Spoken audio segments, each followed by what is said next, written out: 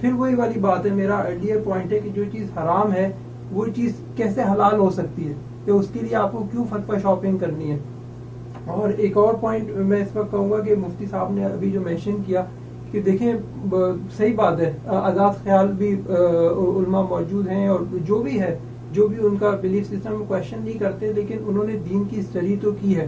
تو بس میں مفتی صاحب کو، دوسرے اسکالرس کو میں ریکویسٹ کر سکتا ہوں کہ بس کیئرفل رہیں اپنے الفاظ کے استعمال سے، کہ ہم ایسے ذکر کریں کہ انہوں نے کتوں کا ذکر کیا، ابو جہل کا ذکر کیا، یہودیوں کا ذکر کیا، تو دیکھیں ہم سب کی ذمہ داری ہے، علماء کرام ہیں، یہ لوگ بڑے بڑے اسکالرز ہیں، مفتی صاحب، ان سب کی، ہم سب کی ذمہ داری ہے کہ ہم اچھے الفاظ استعمال کریں. اگر ہم ان کی کسی بات سے، کسی فتوے سے اگری نہیں کرتے تو انہیں ان چیزوں سے ملانا، کتوں سے یا ابو جہل سے یا یہودیوں سے، نان مسلم سے یا اسلام کے دشمنوں سے، تو ایسے کہنا آئی ڈونٹ تھنک کہ یہ بھی فٹنگ ہے. لیکن بس اور ہم نے دیکھا کہ مفتی صاحب نے ریکور بھی کیا، انہوں نے کہا کہ میں انہیں ان سے تجبیہ نہیں دے رہا. آئیے دیکھتے ہیں کہ کیا اینڈ کرتے ہیں مفتی صاحب سے انشاءاللہ. دینے سے پہلے سوچ لیا کریں کہ کس طرح سے دینی ہے. اگر اس طرح سے آپ دینا شروع کر دیں گے اور وہ تو دے ہی نہیں، اور اگر دینے کی مجبوری ہو تو یہ طریقہ اللہ نے بیان کیا. اس میں اگر علیحدگی ہو رہی ہے، اس کا مطلب ہے واقعی یہ اس قابل تھے کہ ان میں علیحدگی ہو. اس کے بعد بھی اگر ان کو رہنا چاہیے تھا تو پاگل ہے. ٹھیک ہے نا، اتنی تمیز سے دی ہے، اتنے پروسیس سے گزرنے کے بعد پھر میاں بیوی سے پوچھنے کی ضرورت ہی نہیں ہے کیوں ہوئی. تو آپ سمجھ لو یار یہ لوگ آپس میں رہ نہیں سکتے. غصہ غلط ہے، غصے میں فیصلے غلط ہیں. اللہ کا واسطہ جب بیوی سے جھگڑا ہو، طلاق کے علاوہ کچھ اور کر لیا کرو. ہر چیز کا حل موجود ہے. آپ ڈنڈا بھی مارو گے نا، وہ تلافی ہو سکتی ہے. وہ آپ کے بعد میں سالے ایک ڈنڈا مار دیں گے سر پہ، وہ تلافی ہو سکتی ہے. آپ نے بیوی کو بلا وجہ ڈنڈا مارا، سالے سے ڈنڈا مروا لو، پڑا تھا آپ بھی میرا سر، یہ اس کے زخم کا علاج ہو سکتا ہے. طلاق میں اللہ نے ریورس گیئر نہیں رکھا. اپنی جانوں پہ رحم کرو، طلاق کا لفظ نہ نکالا کرو. نکالنا ہے بہت لمبا پروسیس اللہ نے رکھا، اور اس سے پہلے بھی مشورے لے لیا کرو علماء سے. بھئی یہ ہے، ہو سکتا ہے غلطی آپ کی ہو، اس بیچاری کا گھر. اور ہمارے معاشرے میں تو عورت کو طلاق دینا ایسے جیسے چاقو مار دیا، زندگی برباد ہو جاتی ہے بیچاری. تو اللہ تعالیٰ ہمیں انسان کا بچہ بننے کی توفیق نصیب فرمائے. وما علینا الا البلاغ. Thanks for watching. چلے لیکچر یہاں ختم ہوا. بڑا اچھا لیکچر تھا. مفتی صاحب نے ایٹ لیسٹ جو طلاق کا پروسیس ایکسپلین کیا قرآن سنت کے مطابق. آپ خود چیک کر سکتے ہیں، انہوں نے قرآن ورسز کا ریفرنس دیا. آپ حدیث میں بھی، صحیح بخاری مسلم کسی بھی کلیکشن میں آپ دیکھ سکتے ہیں. اس چیز کو اللہ ان کے رسول صلی اللہ علیہ وسلم نے کھول کھول کے بیان کیا. تو اس میں آپ کو کسی قسم کی کنفیوژن نہیں ہونی چاہیے. کچھ احادیث کو ہم دیکھتے ہیں انشاءاللہ تاکہ اس چیز کو مزید کلیریفائی کیا جا سکے اور حدیث سے ثابت کیا جا سکے کہ معاملہ یہی ہے اور کچھ اور نہیں ہے. جو کنفیوژن ہوتی ہے لوگوں کو. تو پہلی حدیث جو ہم کور کریں گے وہ امام الترمذی جو ہے ان کی کلیکشن ہے جامع الترمذی، اس میں سے اس کا نام ہے بک کا کتاب الطلاق واللیان، بک آف ڈیورس اینڈ لیان. یہ حدیث نمبر 1192 اور گریڈ ہے اس کا حسن. ہشام ابن عروہ نریٹ کرتے ہیں اپنے فادر سے. فادر ان کے کون تھے؟ عروہ ابن الزبیر، جو کہ مدر عائشہ سے نریٹ کرتے ہیں کہ وہ بتاتی ہیں کہ لوگ جو تھے یہ اسلام سے پہلے اور یہ طلاق کی ورسز آنے سے پہلے کا مدر عائشہ بتا رہی ہیں کہ لوگ کیا کرتے تھے کہ ایک آدمی چودہ وہ اپنی وائف کو ڈیورس دیتا تھا جب اسے ڈیورس دینی ہوتی تھی، اور وہ پھر بھی اس کی بیوی رہتی تھی. جب وہ اسے واپس لینا چاہتا تھا وہ عدت میں اسے واپس لے دیتا تھا. مرد اپنی بیویوں کو 100 دفعہ ڈیورس دے دیا کرتے تھے اور اس سے بھی زیادہ. تو وہ کہتے تھے کہ میں تمہیں ڈیورس دوں گا اور جب تمہاری عدت ختم ہونے لگی تو میں اس سے بالکل پہلے واپس لے لوں گا. تو اسی لیے ایک اور مدر عائشہ کہتی ہیں کہ ان کے پاس آئی، انہوں نے بتایا، لیکن مدر عائشہ کہتی ہیں کہ میرے پاس کوئی جواب نہیں تھا. تو کہتی ہیں جب پروفیٹ صلی اللہ علیہ وسلم آئے اس وقت اصل میں یہ وہی زمانہ ہے کہ طلاق کی ورسز نازل نہیں ہوئی تھی. وہ کہتی ہیں کہ میں نے یہ معاملہ پروفیٹ صلی اللہ علیہ وسلم کو بتایا لیکن وہ بھی خاموش ہو گئے جب تک کہ قرآن کی ورسز نہیں آئی جس میں اللہ نے کیا کہا؟ اللہ نے کہا الطلاق مرتان، تو طلاق 2 مرتبہ دی جا سکتی ہے، 2 دفعہ نہیں. اس کے بعد اللہ کہتے ہیں کہ مرد چاہے تو وہ اپنی بیوی کو رکھے ریزنیبل ٹرمز میں، یعنی واپس رجوع کر لے یا اسے چھوڑ دے. یہ سورہ بقرہ کی چیپٹر 2 کی ورس ہے 229. تو مدر عائشہ کہتی ہیں کہ اس کے بعد لوگوں کو سمجھ آ گیا فیوچر میں کہ ڈیورس کا کیا طریقہ ہے، اور انہیں یہ بھی پتہ چل گیا کہ کس طرح طلاق ہوتی ہے اور کس طرح طلاق نہیں ہوتی. ہم ایک اور حدیث دیکھتے ہیں کہ فردر اسے کلیریفائی کرنے کے لیے. یہ حدیث جو ہے یہ سنن نسائی سے ہے, کتاب الطلاق بک آف ڈیورس, حدیث نمبر 3401. مکرمہ نریٹ کرتے ہیں اپنے فادر سے. محمود بن لبید کہتے ہیں کہ پروفیٹ صلی اللہ علیہ وسلم کے سامنے ایک بندے کا بتایا گیا کہ اس نے اپنی بیوی کو ایک موقع پہ 3 ڈیورسز دے دی تھی, اور یہ کب ہوا جبکہ ڈیورسز کی ورسز آلریڈی آ چکی تھی, یہ معاملہ کلیئر ہو چکا تھا. تو پروفیٹ صلی اللہ علیہ وسلم کھڑے ہوئے بہت غصے کے ساتھ, انہوں نے کہا کہ اللہ کی کتاب کے ساتھ مذاق کیا جا رہا ہے جبکہ میں ابھی بھی تم لوگوں کے بیچ میں ہوں. تو سوچیں پروفیٹ صلی اللہ علیہ وسلم کے غصے کی انتہا کہ انہوں نے کیسے الفاظ استعمال کیے. تو ایک اس وقت اس موقع پہ پروفیٹ صلی اللہ علیہ وسلم کی بات سن کے ایک بندہ کھڑا ہوا, اس نے کہا کہ یا رسول اللہ کیا میں اس بندے کی جان لے لوں. تو آپ سوچیں, اور اس نے کیا کیا تھا, اس بندے نے وہی کیا تھا جو آج کل ہوتا ہے کہ لوگ ایک وقت میں 1 سے زائد طلاقیں دے دیتے ہیں. دوسرا پوائنٹ جو میں کور کرنا چاہتا ہوں وہ یہ کہ لوگ اکثر کلیم کرتے ہیں کہ عمر ابن الخطاب جو ہیں انہوں نے 3 طلاقوں کو ایک قبول کرنا شروع کر دیا تھا, تو ہم کیوں نہیں ایسا کر سکتے. تو دیکھیں یہ بات صحیح ہے کہ ہمارے پاس حدیث ہے صحیح مسلم کی کتاب الطلاق بک آف ڈیورس, حدیث نمبر 1472, اور بھی کلیکشن میں انسیڈنٹ بتایا گیا. عبداللہ ابن عباس نریٹ کرتے ہیں کہ پروفیٹ صلی اللہ علیہ وسلم کے زمانے میں اور ابوبکر صدیق رضی اللہ عنہ کی خلافت کے دور میں, اور ہمارے جو خلیفہ تھے عمر رضی اللہ عنہ, ان کی خلافت کے پہلے 2 سال وہ کہتے ہیں کہ 3 طلاقوں کو ایک سمجھا جاتا تھا. اگر انسان ایک وقت میں 1 سے زائد طلاق دیتا تھا تو اسے ایک سمجھاتا. عمر ابن الخطاب نے کیا کیا, انہوں نے دیکھا کہ لوگ طلاق کے معاملے میں جلدی کر رہے تھے اور اسے سیریسلی نہیں لیتے تھے, اسے ایک مذاق بنا لیا تھا. تو اس لیے انہوں نے کہا کہ اگر اسے لوگوں پہ امپوز کر دیا جائے تو پھر کیسا رہے گا. تو انہوں نے کیا کیا تھا, انہوں نے گورنمنٹ کے لیول پہ اس چیز کو لوگوں پہ امپوز کر دیا تھا کہ اگر وہ ایک وقت میں 1 سے زائد طلاق دیں گے, 3 طلاقیں دیں گے, تو وہ لوگوں پہ امپوز ہو جائے گی چیز. ان کا مقصد کیا تھا کہ وہ لوگوں کو پریونٹ کریں طلاق دینے سے, اور ان کی کیا سرکمسٹینسز تھے, کن حالات میں وہ ڈیسیجن کیا, وہ ہم نہیں سمجھ سکتے. ایز اے رولر تھے, جو بھی انہیں جتنا وہ بحث کر سکتے تھے, اللہ ان پہ رحم کرے, ان کے درجات بلند کریں, ہمیں اس قابل بنائے کہ ہم 0.0001 بھی اگر انہیں فالو کر سکیں تو بہت بڑی بات ہے. لیکن جو انہوں نے کام کیے انسانیت کے لیے, مسلمانوں کے لیے, اسلام کی بقا کے لیے, تو اس کی وہ مثال ہے تمام رولرز کے لیے اور ہم لوگوں کے لیے بھی. آخری پوائنٹ جو میں کور کرنا چاہتا ہوں اس موقع پہ وہ یہ ہے کہ لوگ کلیم کرتے ہیں کہ ہم عمر ابن الخطاب کو فالو کریں گے, اور انہوں نے جب 3 ڈیورسز کو 3 مانا اور 1 نہیں مانا, وہ 3 ڈیورسز جو کہ ایک وقت میں دی جائیں, یہ بات یاد رہے. تو ہمارے پاس یہ حدیث ہے جو کہ ہمیں گائیڈ کرتی ہے, اور یہ حدیث ان کے اپنے بیٹے نے نریٹ کی ہے. تو یہ جامع ترمذی کلیکشن میں کتاب الحج بک آف حج, حدیث نمبر 824, یہ صحیح حدیث ہے. سالم بن عبداللہ نریٹ کرتے ہیں کہ انہوں نے ایک آدمی تھا شام سے, اس نے عبداللہ ابن عمر سے پوچھا کہ آپ لوگوں کو حج تمتع کرنے کہتے ہیں. عبداللہ ابن عمر نے کہا کہ وہ تو لافل ہے, لیکن اس بندے نے کہا کہ لیکن آپ کے فادر تو جو ہے عمر بن الخطاب وہ خلیفہ تھے اس وقت, انہوں نے کہا وہ تو منع کرتے ہیں لوگوں کو حج تمتع کرنے سے. تو اس پہ عبداللہ ابن عمر جو تھے رضی اللہ عنہ, انہوں نے کہا کہ تمہیں جو حکم ہے وہ یہ ہے کہ تم میرے فادر کو فالو کرو یا پروفیٹ صلی اللہ علیہ وسلم کو فالو کرو. اس بندے نے کہا کہ آف کورس ہمیں پروفیٹ صلی اللہ علیہ وسلم کو فالو کرنا ہے. تو عبداللہ ابن عمر نے کہا کہ پروفیٹ صلی اللہ علیہ وسلم ہی کو فالو کرنا ہے. تو یہاں پہ میں بس ایک پوائنٹ کلیئر کرنا چاہوں گا کہ بہت سے ہمارے بھائی بہن جو ہیں وہ کہیں کہ حج تمتع کیا ہوتا ہے یا عمر بن الخطاب لوگوں کو حج کرنے سے. نہیں, حج جو ہے 3 طرح کا پروفیٹ صلی اللہ علیہ وسلم نے بتایا حج ہو سکتا ہے. ایک ہوتا ہے حج افراد, ایک ہوتا ہے حج قران, ایک ہوتا ہے حج تمتع. تو 3 طرح سے حج کیا جا سکتا ہے. میں تینوں چیزیں آپ کو ایکسپلین کرتا ہوں. تو حج افراد وہ ہے جو کہ لوگ نارملی کرتے ہیں کہ وہ 8 تاریخ کو اسٹیٹ آف احرام میں آتے ہیں, آج ذوالحجہ کو, اور پھر وہ حج کرتے ہیں, حج کے جو بھی مناسک ہیں وہ کرتے ہیں, اور پھر 12 یا 13 کو وہ اسٹیٹ آف احرام سے ریلیز ہو جاتے ہیں. یہ سمپل ہو گیا حج افراد, حج بائی اٹ سیلف. دوسری طرح کیا ہے حج قران. اس میں کیا ہوتا ہے کہ انسان جب اسٹیٹ آف احرام میں آتا ہے منتھس آف حج میں, منتھس آف حج کیا ہوتے ہیں شوال, ذوالقعدہ اور فرسٹ 12 to 13 ڈیز آف ذوالحجہ. یہ وہ منتھس ہیں, یہ وہ مہینے ہیں جن میں کہ حج ہوتا ہے. تو ان منتھس میں کیا ہوتا ہے, ہم اسٹیٹ آف احرام میں جب آئے اس کے بعد ہم نے پہلے عمرہ کیا پھر حج کیا, اسٹیٹ آف احرام سے ریلیز نہیں ہوئے بیچ میں. حج کرنے کے بعد اسٹیٹ آف احرام سے ریلیز ہوئے, اسے کہتے ہیں حج قران. اور حج تمتع جو ہے وہ کیا ہوتا ہے کہ آپ منتھس آف حج میں اسٹیٹ آف احرام میں آئے, آپ نے عمرہ کیا, پھر آپ اسٹیٹ آف احرام سے ریلیز ہو گئے. اس کے بعد آپ دوبارہ 8 تاریخ کو اسٹیٹ آف احرام میں آئے, آپ نے پھر حج کے مناسک ادا کیے, اس کے بعد آپ 12 یا 13 کو اسٹیٹ آف احرام سے ریلیز ہو گئے, تو حج اسے حج تمتع کہتے ہیں.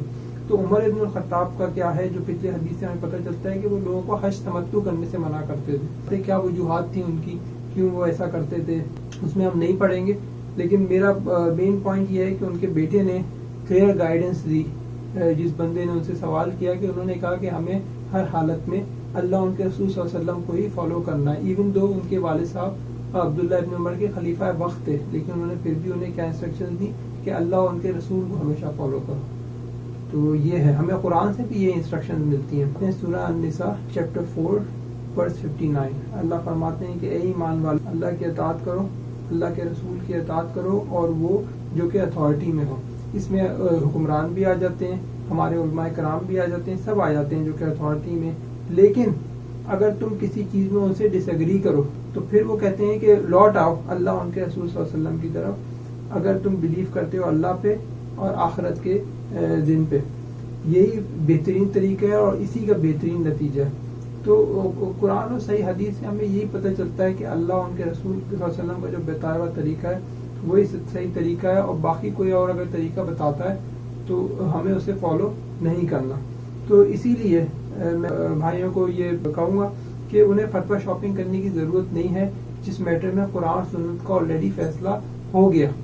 تو اگر کسی بھائی نے غلطی سے غصے کی حالت میں اس نے ایک سے زیادہ ایک وقت میں ڈیورس دے دی, یاد رکھیے کہ وہ ڈیورس صرف ایک ہی مانی جائے گی. بے شک دین کا جو طریقہ ہے وہ بہترین طریقہ ہے, اسی میں ہمارے لیے بہترین نتائج ہیں. تو ہمیں چاہیے کہ قرآن سنت میں فالو کریں اور ثابت قدمی سے راستے کو تھامیں. راستہ آسان نہیں ہے, لیکن اگر انسان اللہ سے مدد مانگے تو آسانی ہے. سبحانک اللہم و بحمدک اشہد ان لا الہ الا انت استغفرک و اتوب الیک. اپنے بھائی کو اجازت دیجیے. السلام علیکم.